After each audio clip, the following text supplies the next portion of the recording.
So right now it's 5 to 10, and I'm about to go in and get some groceries, go have a workout, try and get some sleep before jumping on the motorway at 4. It's just that I slept from midday till 10 p.m. last night. But once we get to the ADHD meeting, it's going to be like 20 hours since I slept, unless I could get another couple of hours after having a workout. I made the most of the timing though, because usually I write my goals beforehand, before I go to sleep or for the next day. But sometimes, every now and then, I forget and I write it when I wake up. So I had 7 goals and I've already done 4, and the next 2 is this one and the next one, so that's 6, and then the 7th one is just a bit of reading, so that'll be fastly done.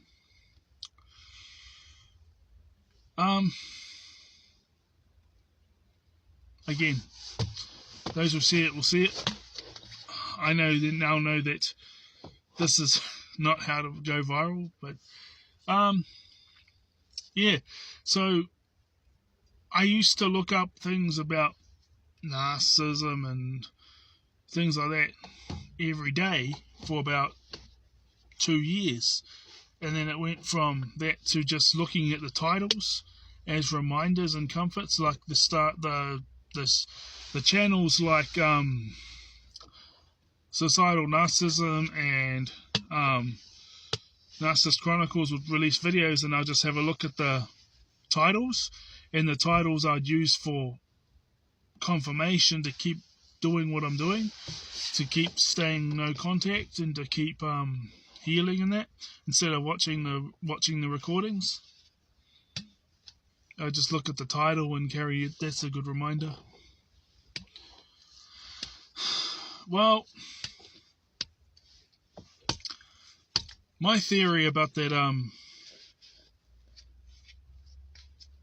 movie I was talking about in the first recording is that I reckon that most of them are autistic, because a lot of them, and I know people in real life that weren't in the psych wards, so obviously they didn't have as much trauma and all that, and they have their own, they can hold employment and they pay their bills and all that type of stuff like me, but like their personalities were the same and all that. But then that other side of like how they just switch into ultra defensive mode, and everyone is out to get them, like literally, like I say, like, but for me it's like whatever, I just got to carry on my life. And there's pros and cons to a society getting soft, and the pros is those who don't fit in have got a chance, those who don't fit in. But the con is bad people can see there's a chance to get away with things because society's gone soft. So that's the negative, and the positive is those who don't fit in but are actually decent people have a much better chance of making something of their lives. Now,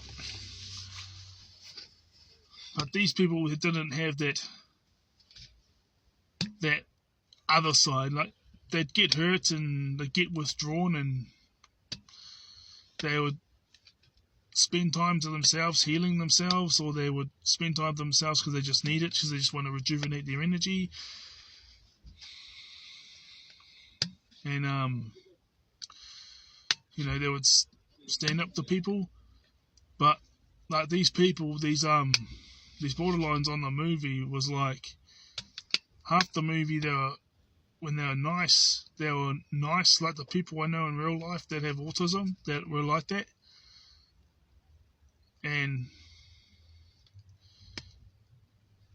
yeah, it's all females, so it's more prevalent amongst females.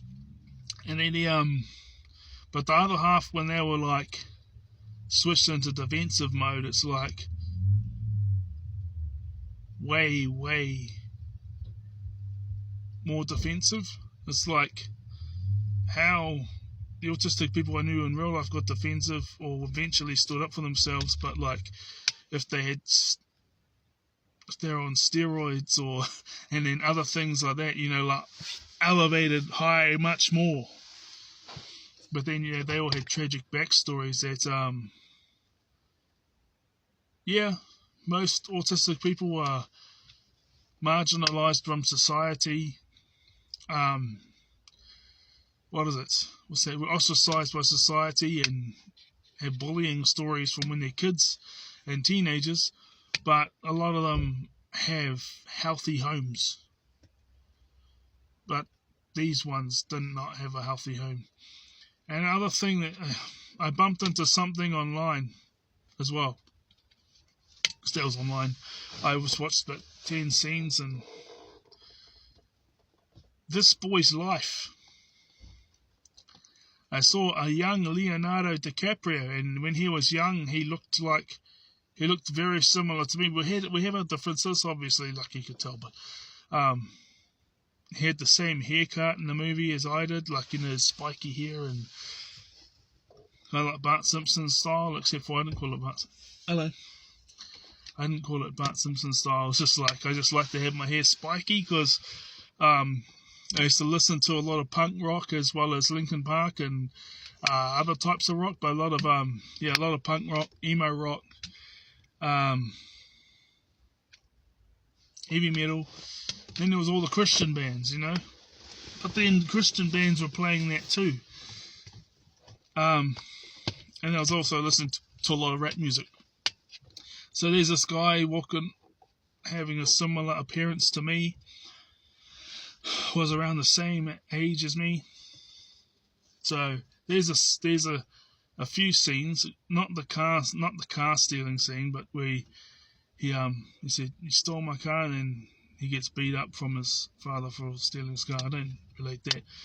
Oh, it's the toothpaste scene and the last scene when he's like trying to encourage his mother to leave after a confrontation. But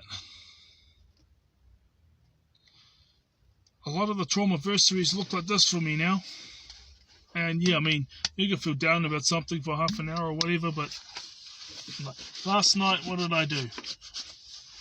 Just encouraging for those who are going for their first Traumaversary or another Traumaversary, but it's something that changed their lives, and it was traumatic. One thing is your purpose can be tied to trauma, meaning that it could be your purpose to do and teach the exact thing that would prevent that from happening in your life, so it prevents those who are listening. It prevents it happening in their lives. However you do that. Meaning like, okay, so this happens, do this, like, because you're sharing what happened for you. So, but this Traumaversary has been around I'm surprised about that rugby party things came out. But just the realization about those two films and, well, what that girl divided film, as well as just comparing it to people that I knew, but it's like their negative aspects are like way higher. And then there's this boy's life. It didn't spark up for half an hour, but for like 10 minutes after the movie, I was like, man, like fuck you, cunt. No. 10 minutes after watching two scenes, I was like, blood was boiling, but then it calmed down.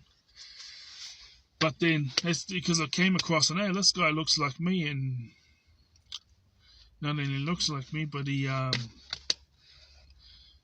looked like me when I was angry too. So, and then I watched it and I was like, oh shit, that's like a near replica of what I went through. And I'm like, oh, is that? Oh, yep. This is what I did. Bang. Anyway, yeah. All right, guys, I'm gonna go get my groceries now, and hopefully those who are going through a Traumaversary can see that I get over it really fast now. And see ya.